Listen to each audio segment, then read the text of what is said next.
सुबह की नर्म धूप खिड़की से झांक रही थी। पुष्पा जी रसोई में व्यस्त थीं। आज वे गाजर का हलवा बनाने वाली थीं, शर्मा जी का सबसे प्रिय व्यंजन। लेकिन वे खुद मीठा नहीं खा सकती थीं, डॉक्टर ने मना किया था। फिर भी पति के लिए वे कुछ भी कर गुजरतीं। शर्मा जी, उठिए ना। पुष्पा जी बिस्तर के पास खड़ी बार बार पुकार रही थीं। आज आपके लिए खास गाजर का हलवा बनाऊंगी। उठिए, देखिए कितनी अच्छी खुशबू आ रही है। शर्मा जी ने आंखें खोलने की कोशिश की, लेकिन अचानक उनका चेहरा पीला पड़ गया।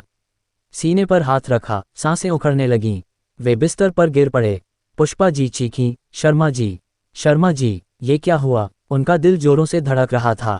वे दौड़कर बाहर गईं। सिमरन, पुष्पा, जल्दी आओ, शर्मा जी को कुछ हो गया। सिमरन और पुष्पा दौड़ते हुए आए। गोपाल भाई भी पास ही थे। सबने मिलकर शर्मा जी को देखा। वे बेहोश थे, हाथ ठंडे पड़ रहे थे, चेहरा नीला। भैया को क्या हुआ? पुष्पा की आवाज़ कांप रही थी। जल्दी एम्बुलेंस बुलाओ, गोपाल भाई ने कहा। मैं फ़ोन करता हूँ। एम्बुलेंस को आने में 1 घंटा लगने वाला था। इतनी देर इंतजार नहीं किया जा सकता था। शर्मा जी की सांसें कमज़ोर होती जा रही थीं। नहीं, इतनी देर नहीं रुक सकते, पुष्पा जी बोली, आंसू बह रहे थे। उन्हें अभी हॉस्पिटल ले जाना होगा। गोपाल भाई ने कहा, चलो पुराना स्ट्रेचर ले आओ, उसी में लेकर चलते हैं। बाहर ऑटो मिल जाएगा। स्ट्रेचर में छेद था, लेकिन कोई चारा नहीं था। रजनी ने आंसू पोंछते हुए कहा, माफ़ करना शर्मा जी, आपने मुझे जीवन भर साड़ी बांधना सिखाया, आज मुझे आपको ऐसे लपेटना पड़ रहा है। सबने मिलकर शर्मा जी को स्ट्रेचर पर लिटाया। पुष्पा जी उनका हाथ थामे रो रही थीं। शर्मा जी, उठिए ना। मैं वादा करती हूँ, अब मीठा नहीं खाऊंगी, जंक फूड को हाथ भी नहीं लगाऊंगी।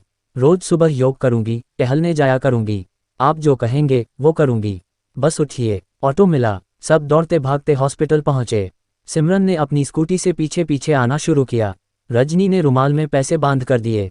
पूरा मोहल्ला जैसे थमसा गया था। हॉस्पिटल के इमरजेंसी वार्ड में अफरा तफरी मच गई। नर्सें दौड़ीं, डॉक्टर आए। हॉस्पिटल में क्या हुआ? पुष्पा जी बार बार पूछ रही थीं।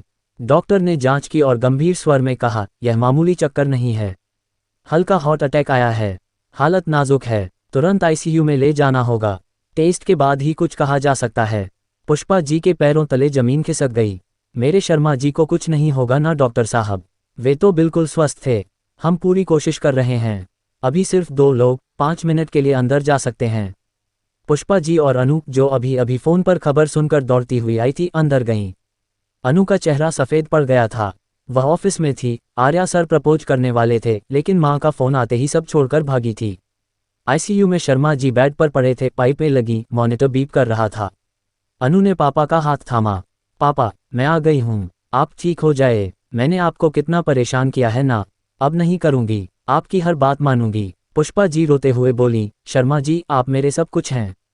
हमारी सारी खुशियाँ आप में हैं। याद है ना कैसे हम साथ गाना गाते थे? चलिए आज फिर गाते हैं। अनु और पुष्पा जी ने धीमी आवाज में पुराना गाना शुरू किया। हंसते हंसते कट जाए रास्ते, जिंदगी यूं ही चलती रहे, खुशी मिले या गम, बदलती रहे दुनिया, हमारी जोड़ी हमेशा बनी रहे। शर्मा जी की उंगलियां हल्की सी हिलीं, जैसे वे सुन रहे हों। अनु की आंखों से आंसू बह रहे थे। पापा, आप दुनिया की सबसे अच्छी जोड़ी हैं हमारी। आप ठीक हो जाए, फिर हम तीनों मिलकर घूमने जाएंगे। बाहर इंतजार कर रहे परिवार की सांसें अटकी थीं। रजनी, सिमरन, पुष्पा, गोपाल भाई सब चुप थे। अनु का फ़ोन बार बार बज रहा था। आर्या का मैसेज था, अनु कहाँ चली गई? मैं इंतजार कर रहा हूँ, कुछ ज़रूरी बात करनी थी। लेकिन अनु ने फ़ोन साइलेंट कर दिया। इस वक्त कुछ भी मायने नहीं रखता था, सिर्फ पापा की सलामती। डॉक्टर बाहर आए। टेस्ट हो गए हैं। पहले कोई हार्ट की समस्या नहीं थी, लेकिन तनाव और उम्र का असर है। हम कोशिश कर रहे हैं, अभी कुछ घंटे क्रिटिकल हैं। पुष्पा जी जमीन पर बैठ गईं। माता रानी, मेरे शर्मा जी को बचा लो, मैं जीवन भर तुम्हारी सेवा करूंगी। अनु ने मां को संभाला। मम्मी, सब ठीक हो जाएगा, पापा बहुत मजबूत हैं, वे हमें छोड़कर नहीं जाएंगे। रात गहरा रही थी। हॉस्पिटल की ठंडी लाइटें, मॉनिटर की बीप, बाहर बैठे परिवार की चुप्पी, सब कुछ जैसे समय को रोक रहा था। अनु सोच रही थी, पापा ने जीवन भर हमें कितना प्यार दिया। छोटी छोटी बातों पर डांटते थे, लेकिन आंखों में हमेशा अपार स्नेह। आर्या भी हॉस्पिटल पहुंच गया था। गोपाल भाई ने उसे खबर दे दी थी। वह बाहर खड़ा अनु को देख रहा था। उसके मन में भी उथल पुथल थी। आज वह अनु को अपने दिल की बात कहने वाला था, खीर खिलाकर, चॉकलेट देकर। लेकिन अब सब स्थगित था। अनु ने उसे देखा। आर्या सर, आप यहाँ? गोपाल अंकल ने बताया। अनु, तुम ठीक तो हो ना? अंकल ठीक हो जाएंगे। अनु की आंखें फिर भर आईं।